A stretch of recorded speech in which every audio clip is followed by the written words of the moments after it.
Minister हमारा आपकी तरफ आ रहा हूँ। ये पानी वाला उन्होंने कहा ये आप भी दहशत गर्दी होगी अगर ये काम किया, तो ये सचमुच में ये दहशत गर्दी है क्योंकि ये सीधी सीधी जंग है। बिल्कुल जी। और मगर देखें ना, इसकी सीरियसनेस हमने भी तो शो करनी है। देखें, एक तो बलूचिस्तान का एंगल है ही है, मगर एज ए नेशन हम पानी के लिए क्या कर रहे हैं। देखें, आज हमें क्लाइमेट चेंज की वजह से भी बहुत सारे चैलेंजेस दरपेश हैं। आपकी स्नोफॉल उस तरह से नहीं हो रही जैसे पहले होती थी। टेम्परेचर राइज की वजह से आपके ग्लेशियर बहुत तेज़ी से मेल्ट कर रहे हैं। स्नोफॉल कह रहा हूँ, रेन पिछले 30 साल का डेटा उठा लें, 40% कम हो गई है। ओवरऑल पानी हो ही कम गया है। तो इंडिया आपका पानी रोकेगा इस सूरत हाल में तो आप तो मारे जाएंगे। इस वक्त जो आपकी स्टोरेज कैपेसिटी है वो 16 मिलियन एकड़ फीट से रिड्यूस होकर 13 मिलियन एकड़ फीट पे आ गई है, जो खाली काफ़ी है 30 दिनों के लिए। हालांकि इंटरनेशनल प्रैक्टिस क्या है कि एक मुल्क को 120 दिन का पानी एट एनी गिवन टाइम उसके पास रिजर्व में होना चाहिए।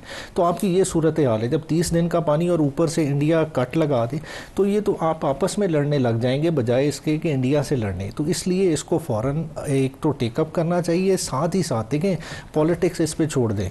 मतलब देखें, एक इमरान खान का इनिशिएटिव था डेकेड्स ऑफ डैम का, 10 डैमों का, आज चले डिले हो गया, उसको ही मुकम्मल कर लें। कम से कम हम अपनी चीज़ों को बिल्डअप करें। आज जिस तेज़ी से ग्लेशियर मेल्ट कर रहे हैं, आपके 70 से 75 तो ऐसे फ्लड के फ्लैश पॉइंट्स नॉर्दर्न एरियाज़ में बन गए हैं, किसी वक्त भी वो बर्स्ट कर सकते हैं। तो वो पानी नीचे ही आना है, वो आएगा तो किधर स्टोर करेंगे। टेररी साहब, हिकमत अमली क्या होनी चाहिए जब आपको पता है ये कहते हैं कि वो दोबारा स्ट्राइक करेगा ही, तो आपको हिकमत अमली क्या होनी चाहिए? देखिए, हमें अपने जो ऑप्शंस हैं उनको बिल्कुल यूटिलाइज़ करना चाहिए। जो इंटरनेशनल हमारे पास प्लेटफॉर्म्स हैं उनको भी यूटिलाइज़ करना चाहिए। मैंने आपको कोई चीज़ें भी व्हाट्सअप भी की हैं जो वो भी चाहते हैं कि एंगेज करें पाकिस्तान को। लेकिन पानी एक ऐसा इशू है मलिक साहब, ये हमारा सर्वाइवल है। ये उमैर साहब कह रहे हैं डैम रिजर्वायर, उस पर कई बहस निकल जाएगी आपस में। ज़ाहिर है पीपल्स पार्टी का अपना पॉइंट ऑफ व्यू है, हमारा अपना पॉइंट ऑफ व्यू है, इनका अपना पॉइंट ऑफ व्यू है, क्योंकि रिजर्वायर है ही नहीं है। थ्रू कोटरी हमारा जो पानी है वो सारा समंदर की नज़र हो जाता है, क्योंकि जब आप अपस्ट्रीम आपने रिजर्वायर नहीं बनाएंगे, वो एक हमारा एक इंटरनल इशू है। हमारा जो इस वक्त इंडस वाटर ट्रीटी है, अकॉर्डिंग टू दिस किसी किस्म की भी जारियत आलमी कवानीन के ख़िलाफ़ है। और पाकिस्तान फिर अपना ऑप्शन मलिक साहब रखता है, जो DGISPR ने भी कहा। तो फिर पाकिस्तान एक दुनिया के सामने अपना केस लेकर जाएगा, जो भी बड़ी अच्छी बात की जो सेक्रेटरी खारजा थे कि उसमें आपको ये भी शामिल करना होगा जो हमारा जो केस है इंडस वाटर ट्रीटी का। तो हमारे साहब इसमें कोई दो राह नहीं है। जब ज़िंदगी और हमारे जज्बे को अल्लाह के फजलो करम से कोई शिकस्त नहीं दे सकता। तो जो पहले दुनिया को बावर कराना है कि पहले टेररिज्म उन्होंने किया अटैक, दुनिया उस वक्त कह रही थी कि Pakistan retaliate after India strike. तो ये CNN पे चलना, BBC पे चलना, ये मलिक साहब हमारी एक मॉरल विक्ट्री थी दुनिया के सामने कि शरारत उन्होंने की, पंगा उन्होंने किया। और दुनिया भी लिख रही है कि पहलगाम का मामला भी इंडियन सॉइल के अंदर से हुआ। इसमें पाकिस्तान का जो पाकिस्तान के किसी भी लोगों का किसी किस्म का इससे लिंक नहीं है। तो मलिक साहब ये हमारी बहुत बड़ी विक्ट्री है दुनिया में। और जैसे पलविशा ने भी कहा को अब वो पाकिस्तान वो वाला पाकिस्तान नहीं है दुनिया की नज़र में। अब पाकिस्तान अल्लाह के फजलो करम से ये वाला पाकिस्तान है जिसमें कैपेबिलिटी है, लीडरशिप है, जहाँ पे आवाम खड़ी है। और ये बड़ी अच्छी मूव है कि आपने पूरी कौम को एक पेज पे खड़ा किया। तो मैं आपको ये डू एंड डाई है मलिक साहब, सीधी सी बात है। हम हमें तमाम अपने इंटरनेशनल फोरम के ऊपर अपने ऑप्शंस को इस्तेमाल करना चाहिए। ये हमारा प्रेरोगेटिव भी है और हम इसे यूटिलाइज भी करेंगे। लेकिन उसके साथ साथ जो मुंह तोड़ उनको जवाब देने की ज़रूरत है, उसकी हमें अपनी तैयारी भी रखनी चाहिए कि अगर ये ऑप्शन एग्जॉस्ट हो जाता है, ऑप्शन A, B, C, ज़ाहिर है प्लान है गवर्नमेंट का और हमारी जो सिक्योरिटी के अदारे हैं, और उस पर पहले भी अमल हुआ था उसी प्लान A, B, C पे। जब दुनिया को उनका चेहरा बेनकाब किया, उस पर फिर ऑपरेशन हुआ और अल्लाह ने हमें कामयाबी दी। और इसमें भी अल्लाह। जनरल अहमद शरीफ, आप बताइए, आप तो मेरे ख्याल में इन इश्यूज़ के ऊपर बहुत काम भी करती रही हैं, डिफेंस और सिक्योरिटी के हवाले से भी, फॉरेन पॉलिसी के ऊपर भी। आपको अब दोनों चीज़ों को यकजा करके दुनिया में निकलना पड़ेगा। ये डेलीगेशन तो जा रहे हैं एक हिस्सा है, लेकिन इसमें थोड़ा अग्रेसिवली हमें डिप्लोमेसी पे भी जाना है और सिक्योरिटी वाली साइड पे भी जाना है, दोनों चीज़ों को बैक वक्त एड्रेस करना है। देखिए डेलीगेशन तो ज़ाहिर है जा रहे हैं लेकिन हमने जो काम कर दी है वो बड़ा पैगाम है दुनिया को।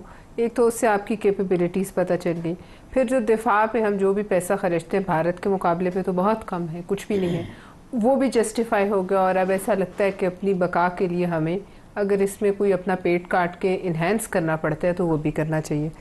दूसरी बात यह है कि हमें मोदी के ऊपर जो इस वक्त वो एक गिरती हुई दीवार है अंदरून भारत, क्योंकि उसका जो झूठ है वो तकरीबन सब पर, जैसे आपने अभी कहा कि आज राहुल गांधी ने और कांग्रेस ने उस पर सवालात किए हैं, वो कितना झूठ बोलेगा। अब वो पूछ रहे हैं क्योंकि 6 जहाज उनके तबाह हुए हैं, तो उन्होंने पूछा बताओ कितने जहाज तबाह हुए हैं, नुकसान कितना हुआ है। हमें और तबाह करना चाहिए अंदरूने भारत, जितना हम उसके झूठ को बेनकाब। चाइनीज ने एक मैप जारी किया पलवशा, जिसमें उन्होंने बाकायदा वो लोकेशंस आइडेंटिफाई की हैं और 7 जहाज़ों के वो मॉडल भी लिखे हैं कि एक मिराज 2000 है, एक SU-27 है, एक मिग 30 है उनका, और 3 राफेल है, और लोकेशंस के साथ उन्होंने वो मैप बनाया। और सारी वेस्टर्न प्रेस में भी इंडिया के झूठ का जनाजा निकल गया। लेकिन मैं ये ज़रूर कहूँगी इस वक्त हमारे लिए जो बात ज़्यादा तशवीशनाक है कि वो खुलम खुला पहले भी BLA को सपोर्ट करते रहे, उनके हाथों हमारी यहाँ दहशत गर्दी करवाते रहे, TTP से वो मिल रहे हैं, TTP से वो सपोर्ट कर रहे हैं, पैसे दे रहे हैं, जो भी फिगर्स आते हैं सब सच है, वो खुद मानते हैं। जैसे अभी आप भी कह रहे थे मोदी ने तो खुद माना कि मैंने पाकिस्तान तोड़ने में भारत का किरदार है। उसने खुद अजीत डोवल ने कहा कि हम बलूचिस्तान को जो है वो अलग करवाएंगे। तो अगर वो ये करते हैं तो हम वो लाल किले वाली तकरीर भी याद है? जी बिल्कुल याद है। हमें अगर वो ये करते हैं तो फिर हमें उनकी चिकन्स नेक भी मरोड़नी चाहिए। वो नागालैंड वालों ने वीडियोस डाली थी कि अगर आप को अल्लाह ने फतह कामरानी दी तो हमारी इससे जान छुड़ा। हम वो अपने आप को इंडियंस नहीं कहते, वो उस तरफ के लोग कहते हैं वी आर नॉट इंडियंस। और वो जो चाइनीज प्रोविंस है और अरुणाचल प्रदेश, जी अच्छा, उसके अलावा पंजाब, नाम बताया कि उसका नाम अब जंगान क्या नाम रखा है उन्होंने चाइनीज और पंजाब में जो सिखों के साथ हो रहा है वो भी एक हकीकत है। वहां मोदी के लिए कोई हिमायत नहीं, वहां भारत के लिए कोई हिमायत नहीं।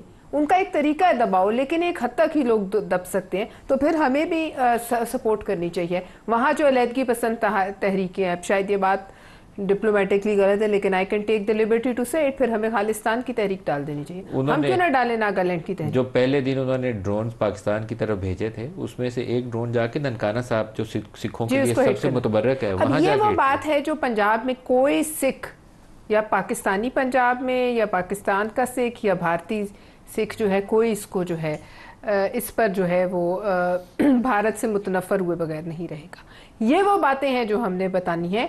और ये एक बड़ा सुनहरी वो हमारा जो सिख बरादरी है द अदर साइड ऑफ चढ़ता पंजाब, वो जो आपने वो असम्बली के अंदर तकरीर में जनरल आसिम मुनीर से जाके वो अजान दिलवाई थी। मैं इंशाल्लाह कहती हूँ, बहुत से आपके लिबरल लोगों को बड़ी तकलीफ होती है, लेकिन मैं तो इस बात की ख्वाहिश रखती हूँ और मैं ये कहती हूँ कि इंशाल्लाह बाबरी मस्जिद बनेगी। और अजान कौन देगा? इंशाल्लाह सिपह सलार पाकिस्तान का जो फौज का हो।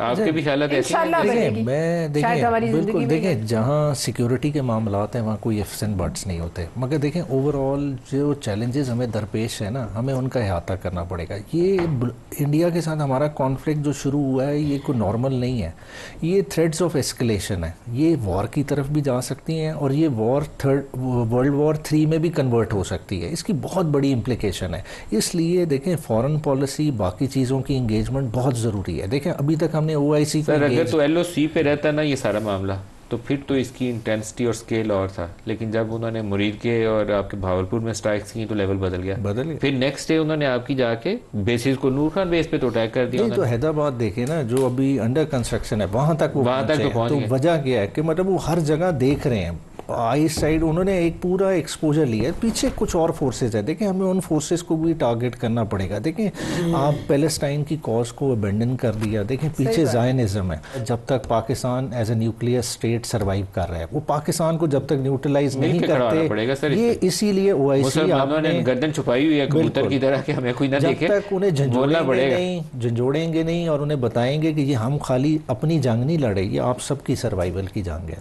सर एक और सवाल है आपसे भी पहले पूछ लूँ फिर आबिद साहब से भी। ट्रंप से जब इमरान खान वाइट हाउस में मुलाकात करके आया था ना, तो आप लोगों ने उसको वेलकम किया था कि वो इमरान खान कोई क्रिकेट का ना वर्ल्ड कप जीत के आ गया।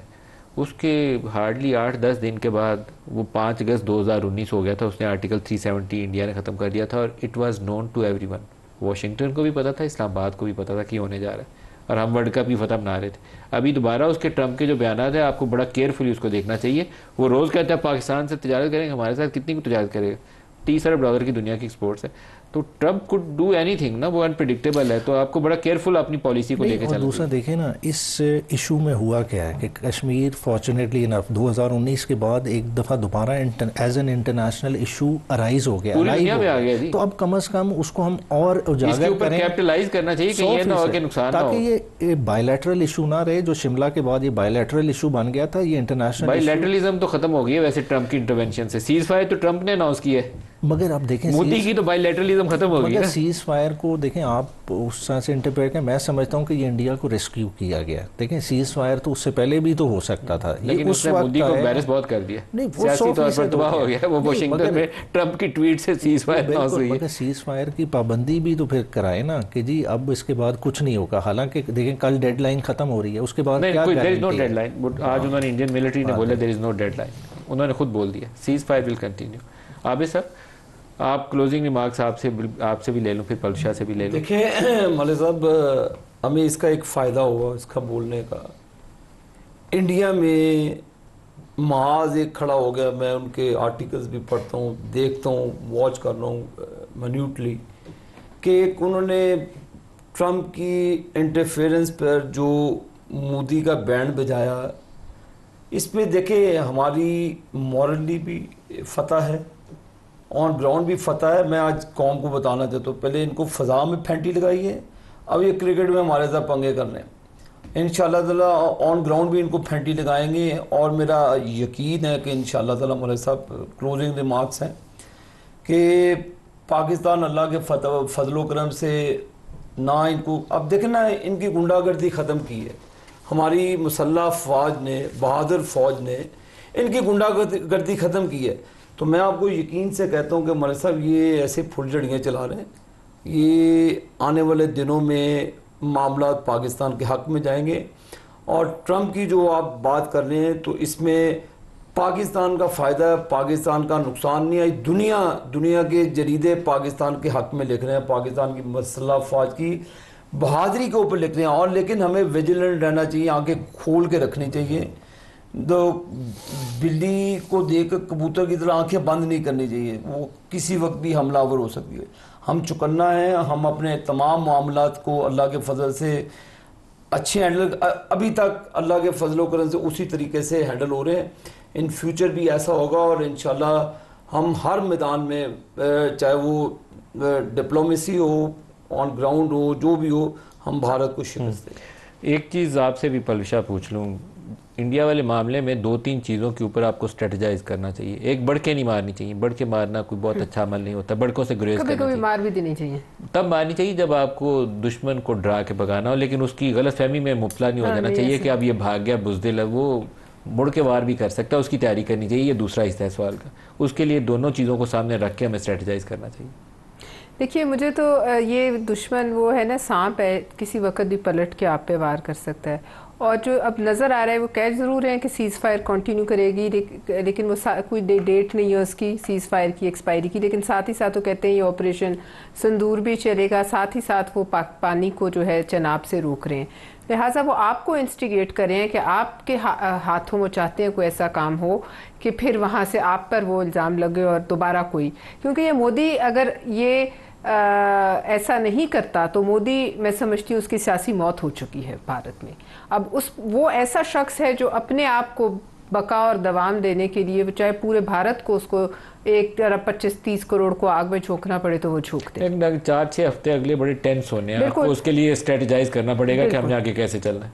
बिल्कुल, और इसके लिए हमारे जो दोनों हाउसेस हैं कॉन्स्टेंटली इन सेशन रहने चाहिए। और इसके अलावा जो हमारे ज़ाहिर मिलिट्री स्ट्रेटजी जो अब तक तो कामयाब है, और वो इंशाअल्लाह ताला फ़तह और कामरानी तो अल्लाह ही देता है, लेकिन जो हमारे जांबाज लड़ते रहे हैं और जो शहीद हुए हैं, छोटे छोटे बच्चे, उनके अगर माँ बाप सुन रहे हैं तो हम उन्हें कहना चाहते हैं कि उनके दुख में हम उनके बराबर के शरीक हैं, और जितना उनके दिल को धचका है इतना ही हमारे दिल को धचका है।